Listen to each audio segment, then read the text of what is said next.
We're glad to have you back on the program. I have with me now the president of the Nigeria Football Federation, Amaju Pinnick. Glad to have you on the show.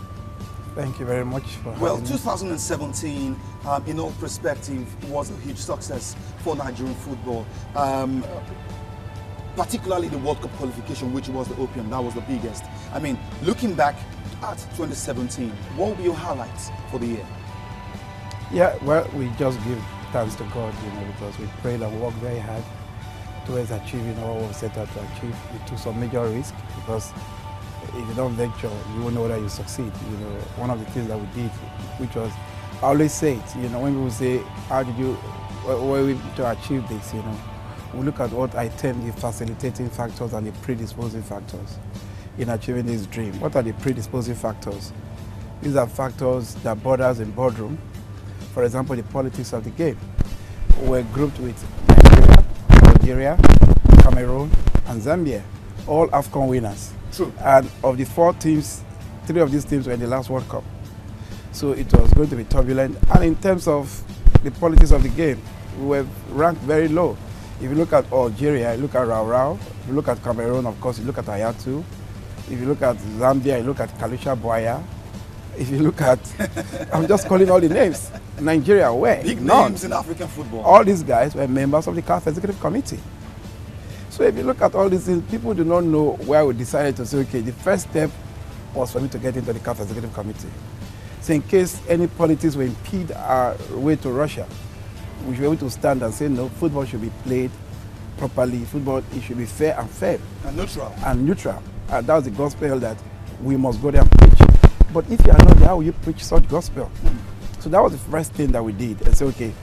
So when people were saying, no, that I was going there for selfish reasons, I was going there for my personal ambition. If I was going there for my personal ambition, I can assure you today that I would have been possibly the first vice president of CAF or the second vice president of CAF. You got But the offer. I didn't, of course, I didn't want to. I went there because I knew where we were going to.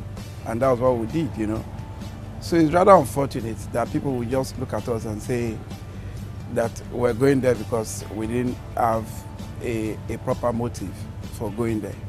But the reason was we had Nigeria in mind.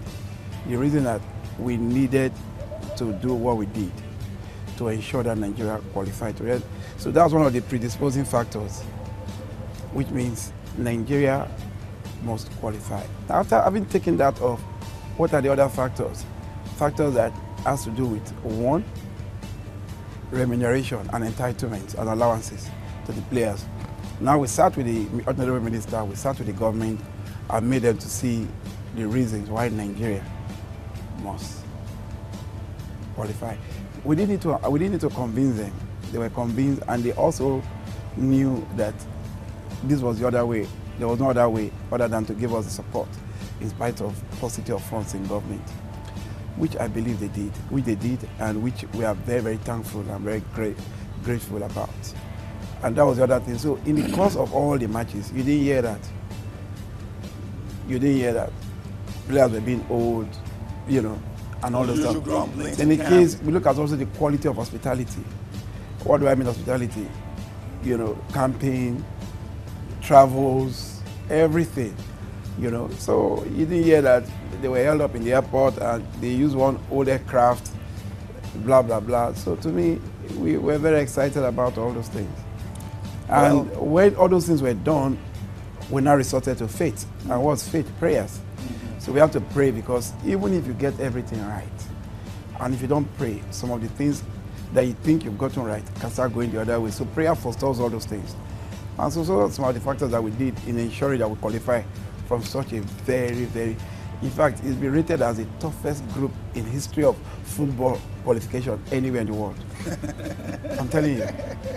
Well, last year there were insinuations that there were some cracks in the wall administratively in the Nigeria Football Federation, especially in the executive committee.